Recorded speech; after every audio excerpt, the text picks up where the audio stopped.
మీరు డబ్బును ప్రేమించండి, ధ్యానించండి. మీరు డబ్బును ప్రేమించండి, ధ్యానించండి.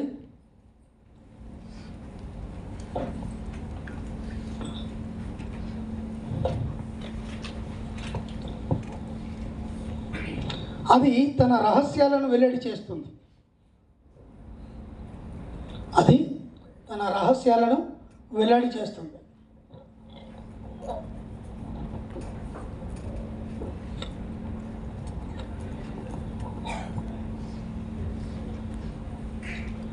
ఏకీకృత ఆర్థిక సిద్ధాంతం, ఏకీకృత ఆర్థిక సిద్ధాంతం మీ చేతన మానసంలోకి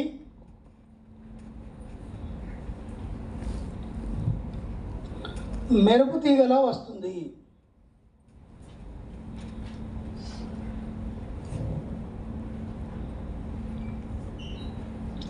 ఏకీకృత ఆర్థిక సిద్ధాంతం మీ చేతన మానసంలోకి మెరుపు తీగలా వస్తుంది.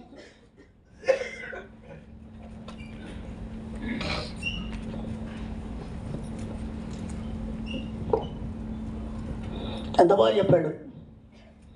మీరు డబ్బును ప్రేమించండి, ధ్యానించండి. అది తన రహస్యాలను వెల్లడి చేస్తుంది. ఏకీకృత ఆర్థిక సిద్ధాంతం అంటే ఈ ప్రపంచంలో ఉన్నటువంటి ఆర్థిక సిద్ధాంతం ఏదైతుందో అదంతా ఏకీకృతమై మీ యొక్క మానసిక చేతనంలో నిండుతుంది. ఇంతకు మించి ఇంకేం లేదు. ఇక ఎక్కిందా లేదా? మీకు ఎక్కలేదు, అందుకని చెప్పండి. ప్రపంచ ఆర్థిక వ్యవస్థ సిద్ధాంతాన్ని ఎవరికి అనుగుణంగా పాటిస్తారు తెలుసా మీకు? ప్రపంచ ఆర్థిక వ్యవస్థ ఏదైతుందో ఇది దేని మీద బేస్ చేసుకొని నడుస్తుంది? అర్థశాస్త్రం ఉంది కదా మనకి.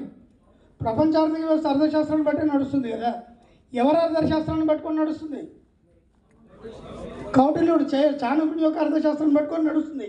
ప్రపంచం మొత్తం కూడా దాన్ని పట్టుకొని నడుస్తుంది. ఆ అర్థశాస్త్రం అంతా దేని మీద నడుస్తుంది? మీ యొక్క మానసిక చైతన్యంలోకి వస్తుందని చెప్తుంది డబ్బును ప్రేమిస్తే. ఇంకా అర్థం కాలేదా మీకు? ఓరి నాయన, మీరేం చేయాల్సిన అవసరం లేదు. ప్రపంచ ఆర్థిక వ్యవస్థ అంతా మీ మానసిక చేతనావస్థలో డబ్బును ఎప్పుడైతే ప్రేమిస్తారో అప్పుడు మీ లోపలికి వచ్చేస్తుంది. అంటే ప్రపంచ ఆర్థిక వ్యవస్థ మొత్తం మీద మీ అధికారం ఉంటుంది. డబ్బు ఎప్పుడు మీతోనే ఉంటుంది. సింపుల్. ఎంత చిన్న వాటిలో ఇంత పెద్ద సబ్జెక్ట్ చెప్పేశాడు. దీనికి మీరు ఏం చేయాలి? సింపుల్గా డబ్బుని ఇంకేం చేయాలి? ధ్యానించాలి. అంత ఇంకేం చేయాల్సిన అవసరం లేదు. ప్రపంచం మీ గుప్పిట్లో ఉంటుంది. వాడు అనంతకృష్ణ స్వామి ప్రపంచం మొత్తం తెలుసా లేదా? ఎక్కడ పోతే అక్కడ నీరాజనాలు వెళ్తున్నారా లేదా? అవునా కదా? ఇంత ఆర్థిక వ్యవస్థని, ఇంతమంది లక్షల జనాల్ని ఒక చైతన్యవంతులుగా తయారు చేసి సత్యం వైపు ప్రయాణింపజేసి అందరినీ డబ్బు సంపద ఐశ్వర్యంలో తులతుగల చేయడం అంటే ప్రపంచ ఆర్థిక వ్యవస్థ మన చేతిలోకి వచ్చినట్ట లేదా? ఇంకేం కావాలి? అది చెప్తున్నాడు. అయ్యని పిచ్చి పిచ్చి అట్లాంటివి ఏం లేవు. రాసుకోండి. కోరిక అంటే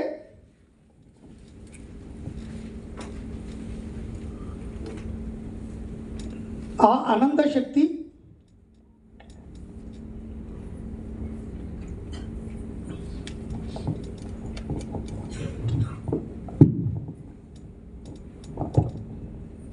అది ఎలా వస్తుందట అంటే ఆర్థిక చైతన్యం మానసిక స్థితి ఒక మెరుపు తీగలా వస్తుందంట. దాని ఏమంటారంటే స్పార్కింగ్. అమ్మవారిని శ్రీ సూక్తంలో ఏమంటారంటే విద్యుల్లత అంటారు. అమ్మవారు ఎలా ఉంటుందంటే ఒక విద్యుల్లతలాగా మెరుస్తుందంట. మీ జీవితంలోకి ఆమె ఇచ్చే శుభాలు ఎలా ఉంటాయంటే ఆమె వచ్చే ముందు ఒక మెరుపులాగా మెరుస్తుందంట. ఇక్కడ ఏం చెప్తారంటే సంధ్యారంభ విజృంభితామంటారు అమ్మవారు. ఓకేనా? ఆదిశంకరాచార్యులు అమ్మవారు సౌందర్యలహరి రాస్తూ 49వ శ్లోకం తర్వాత 50 మధ్య ఒక శ్లోకాన్ని రాశాడు. దాంట్లో ఏం చెప్తాడంటే సంధ్యారంభ విజృంభితాం అంటే సంధ్య మనకి ఎన్ని సంధ్యలు ఉంటాయి? తొలి సంధ్య, మలి సంధ్య, మధ్యాహ్న సంధ్య.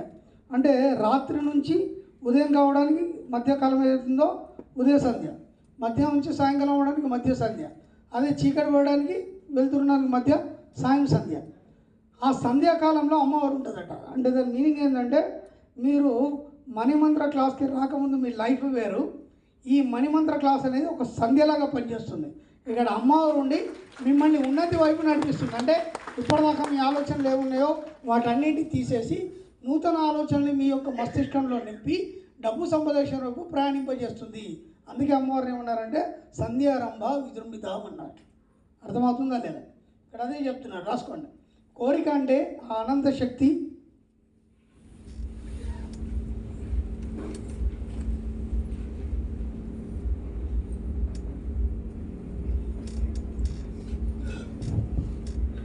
మనకు ఏదో చెప్పి కలిగించే ప్రోద్బలం.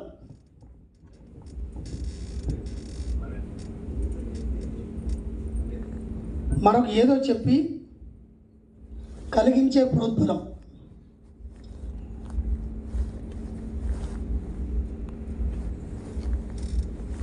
అది మనం అంగీకరించితే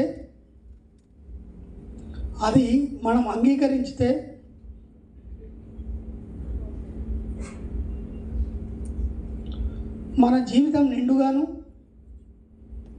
అది మనం అంగీకరించితే మన జీవితం నిండుగాను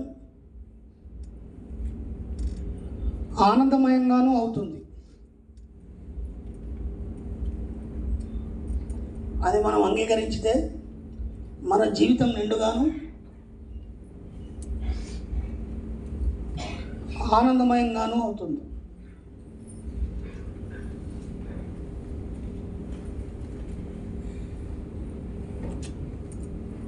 ప్రయోజనము,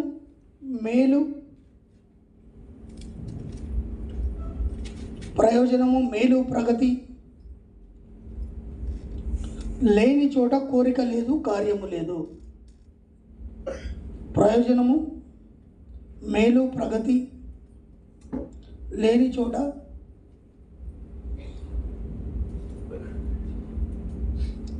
కోరిక లేదు,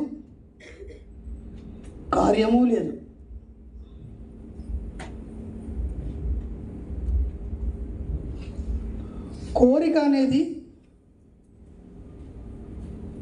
కోరిక అనేది విశ్వపు బహుమతి.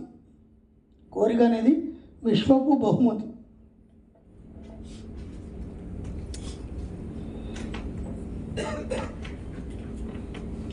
కోరిక మిమ్మల్ని ప్రేరేపిస్తుంది.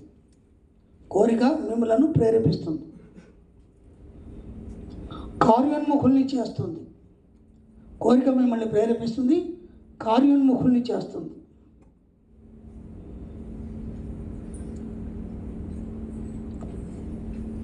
అది ప్రకృతిని విన్నట్టుంటుంది, ప్రగతిని విన్నట్టు ఉంటుంది. అది ప్రగతిని, ప్రకృతిని విన్నట్టు ఉంటుంది.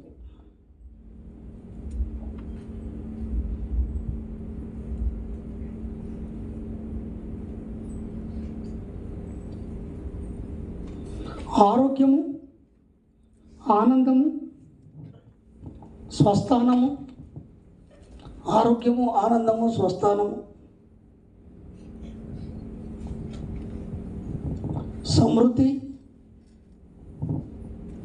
సమృద్ధి, భద్రతల కోసం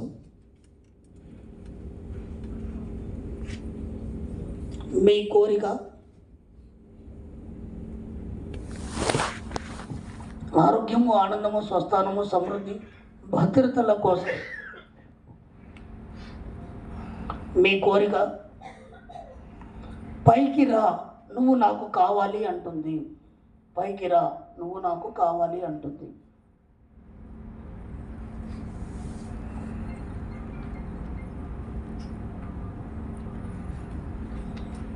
ఈ విరాట్ విశ్వాన్ని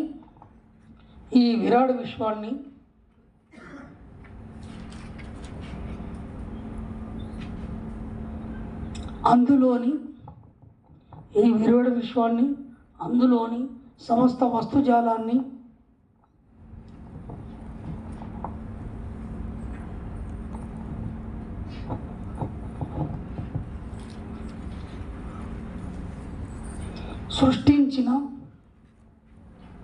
సృష్టించిన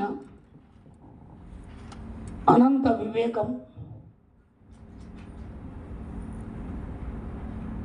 అనంత వివేకం మనలోనే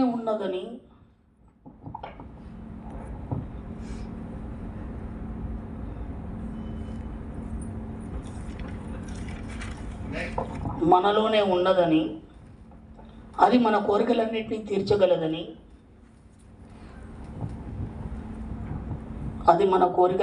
తీర్చగలదని అంగీకరించగలిగితే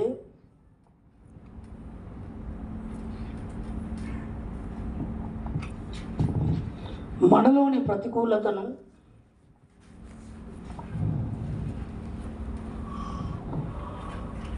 నిరాశను జయించవచ్చు.